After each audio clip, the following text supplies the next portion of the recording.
Hey guys, it's Peter, and welcome to my channel, Peter Likes Books.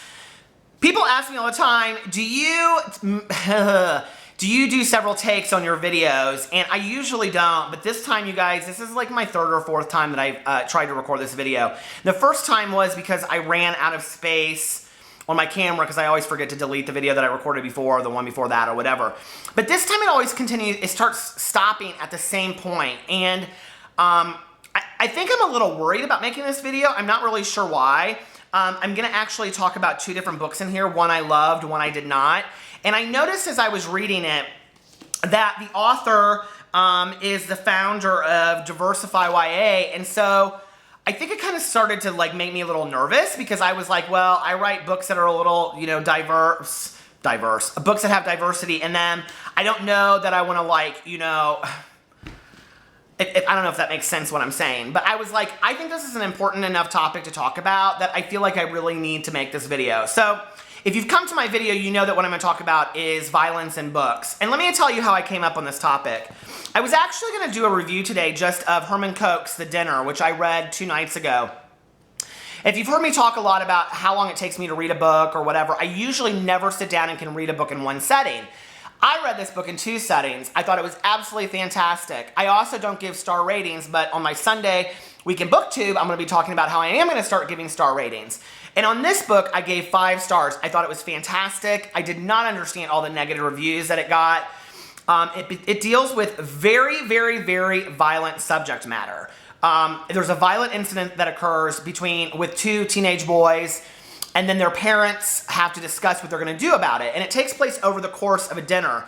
And it builds up into each course, and the book is broken down into 5 courses. And what's so fantastic about it is that it builds the tension of the book and finding out what led up to this crime and what they're going to do about it and why it's that way. And it is really, you guys, a very, very sick book. It deals with racism. It deals with classism. It deals with, you know, issues in different countries. It deals with humanitarianism, and is my life more important than your life because of where I was brought up, or, you know, the color of my skin, or my sexual orientation. Does life really matter at all? Does anybody's life matter? It has hints a little bit of the Holocaust in there. And then it's also a lot about mental health towards the end of the book. And in the last page, and I think it's actually in the last like 5 sentences, it's in the last 3 paragraphs, the entire book changes.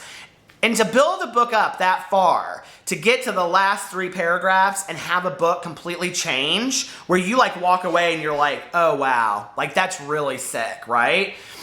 Is really, I mean, that is fine piece of writing right there, first of all. Bits of it reminded me of Raymond Carver. I'm actually reading him right now, and the writing at times is so simple that it reminded me of that. But what is so important about this book is that it talks about this really violent act that happens. And, you know, I'd actually seen a lot of reviewers that said that they didn't think it was that violent. I thought it was a pretty violent act. And it was also not that it had just happened once, but it happens more than once, or that they allude to that. But what really bothered me was that it seemed okay by some people. And I don't want to spoil the book because I think everybody should read it. But what's interesting about this book is that it's written with intention, meaning that when you get done with the book, you look at it and you go, wow, like, do I contribute to that in society? Or like, have I said some of these things? Or have I made racist or sexist or homophobic remarks? I mean, it really kind of makes you think of yourself a little bit in relation to the rest of the world. And I think a book that makes you question that and question your own ethics and morals, I think has done an excellent job. I was super impressed with this book. I thought it dealt with the violence in a very mature way. I thought it explained why the violence was there, and that to some degree there's nothing that we can do about it. But what we can do about it to a society, maybe we need to start questioning that. The next day, which is today, I finished This Is Where It Ends by Mary Kay Niggchamp. And I know I'm butchering her name and I apologize. I had bought this book at Target about 3 weeks ago, and I was really, really excited to read it. Like, I just saw it sitting there on the Target shelf in the young adult section, and it was right next to another book which was about a girl who like comes home. It was kind of like a horror novel book, and they get trapped in the basement and they have to like get out of this club, and it was like all this kind of stuff. And then I read this one, and it talks about a school, and it says, told from 4 different perspectives over the span of 54 harrowing minutes, terror reigns as one student calculated revenge turns into the ultimate game of survival. And I thought, oh wow, okay, like I want to read this. Is this about a school shooting? And then on the back, it just gets tons and tons of praise, right? Now, I gave the other book 5 stars. I gave this no rating. I don't know that I have ever done that to a book ever on Goodreads, that I've given it no rating. And let me explain to you why I did that. I do not think it is fair to an author to give 1 or 2 stars. I think an author puts their heart and soul into a book, and I know a lot of people disagree with me on this. But let's say if 50 people love this book, just because I don't like it and I put a 1 star down there, a 1 drags your rating really far down. So when you're giving ratings to books, I think that's something really important to think about. The reason I gave no rating to this book was because I did not want my opinion or my feelings as I walked away from it to really affect anybody else's take on this. And I am going to spoil this book a little bit for you, although I think I wouldn't recommend it anyway, but I think that some people, if they want to read it, can still read it and get something out of it. What it's about is it's about a school shooting that takes place over an hour, so it's broken down into like 5 or 10 minute periods, and then this boy that comes into school seeking revenge on several people. Now, let me tell you what I didn't like about this book. The characters are not super well developed, first of all. There are Latino characters in this book, a brother and a sister, twin brother and sister, and they go in and out of Spanglish. And what's interesting is that my husband is Latino, and so I'm around a lot of Latino people on a regular basis, and even the ones that speak in Spanish, they don't speak Spanglish like they do in this book. And it's very interesting because like, the girl will say like, oh, mon Dios, like all the time throughout the book, right? And like, I don't know anybody that does that except for like my husband's like 85-year-old grandmother, who he does call abuela. And in the book, she calls her grandma abuela, but she calls her grandfather granddaddy or granddad. And I'm like, you call your grandmother abuela, but you call your grandfather granddad? And then she and her brother every once in a while would kind of like, anyway, that's not why I didn't like this book. I mean, that alone is whatever. I think it was trying to maybe, bring some diversity into the book with these characters. The sister of the shooter is the main character really in the book. And then there's this girl that she's like a track star, and like her whole story doesn't even really make any sense to me. And she's kind of just there to explain, like they run away and then they run back, and that was something else. At the end of this book, if you've read this book, I totally did not understand why they brought the kids back to the school where the shooter was, why they wouldn't have taken him to the police department. It didn't make any sense to me whatsoever. But at the end of the book, she like is with the police, and I think the motive for her is to like, I don't know, like show the police's point of view or something, because it doesn't make any sense.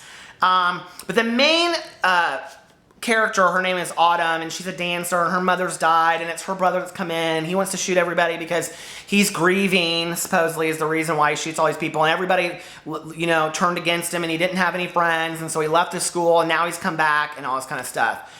The violence is so in-your-face violent, okay? Now, here's what's hard for me is this book. So, and the book came out earlier in the year, so I cannot blame this on her, but on the heels of what just happened in Orlando, the book is very graphic. Now, let me tell you, the sister is a lesbian, okay? The brother does not like that the sister is a lesbian. In fact, he threatens the girlfriend at part of the book. So then, you get to a part in the book, and I don't want to ruin this for you completely, but he is like, has his gun towards this kid who is the only out and proud student at the school, right? And then they go in to explain, and I'm not going to quote it because I don't want to, I can't do that on here, but that he and this guy, Kevin, get into this argument in a classroom, like over a debate about why this kid shouldn't be there.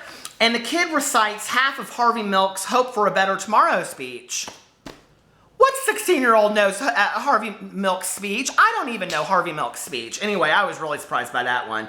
But then, during that day, one of the gay kids' friends accidentally tipped his soda on the shooter, okay? Which apparently is why now he's come back, and he, in retaliation is kind of how it says. And I'm like, we're kind of throwing some gay characters around there with some violence like this.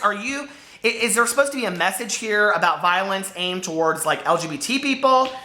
This is considered a book that has diversity in it. I didn't really understand that.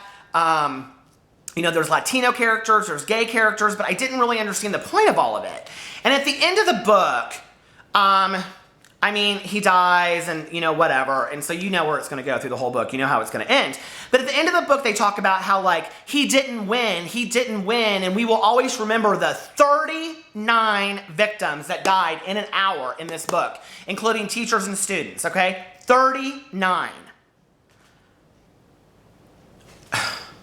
I can't even, like...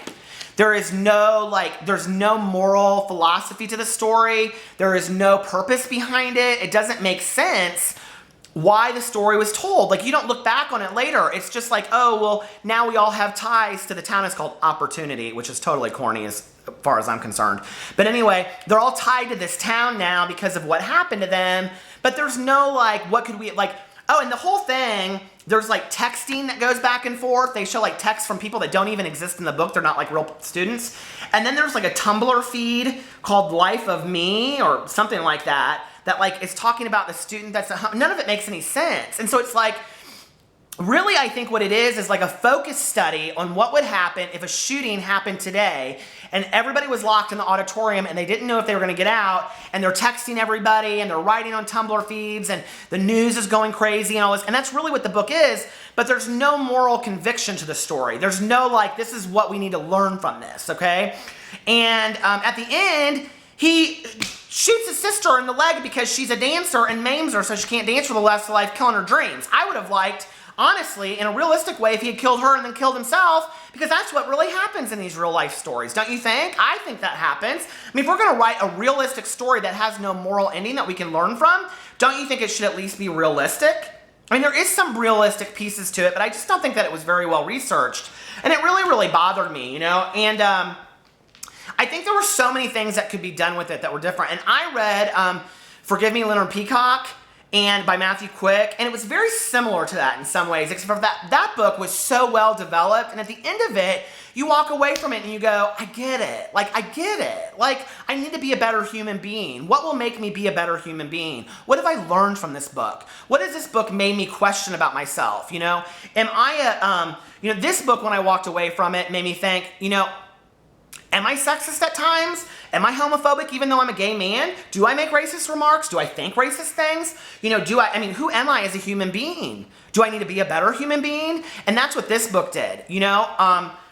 This book didn't do that. Now, if you're gonna read a book that has a lot of gratuitous violence in it, like Jaws, for entertainment factor, I can understand that. Explain to me the purpose of a book that has violence in it for a gratuitous factor, for entertainment, about a school shooting. Who's your audience? That doesn't make any sense to me. So the reason that this book exists is that there has to be a purpose, right? We have to learn from the fact that there are these horrible shootings that are going on out there. I totally agree with that. And this guy in the back says, as long as there are new towns and Columbines, there will be a desperate need for gripping, well-written, and poignant novels like this one. Hopefully this is where it ends will make the problem more real to a generation that still has the time, energy, and willpower to do something about it. I don't know that I need a book to read that. I don't know that I need to experience it again in a book that has no moral understanding of it, you know? I think that there are enough news stories around of horrible things that have happened. Maybe we could have, I don't know, she is such a fantastic writer at times in this book that she could have done something so different with it. And so for me, it made me really question the intention of violence in a novel. You know, if you read about like Gone with the Wind, it has a lot of violence in there with the Civil War. The intention is to explain what it was like to live during the Civil War. You know, A Child Called It. I remember a scene in that where he's set down on a stove, you know, even though it's a memoir, but like the intention behind that was to show how horrible the abuse was. I think we have to start questioning, and I'm not a believer in censorship whatsoever, and thank God my parents didn't censor what I read when I was growing up. But I think that we have to start asking ourselves, what is the intent of violence in the books that we read? And are we, you know, condoning that by allowing those books to sit on the shelf at Target? And I'm not saying this book shouldn't be out there. I think that if it was taught in a classroom, I think it would be I think if this book was taught in a classroom, it would be a very important book. But just to pick up and read by the pool in the summer, I don't know. It kind of scares me. Depends on who's reading it. Depends on if the parents are involved or if they're not, you know? So I think we have to be very careful of the intention of our violence that we put into books and what we're reading. What do you guys think about that? You know, I'm not trying to stir up anything or tell you not to read this book. I would recommend you read it and make the choice for yourself.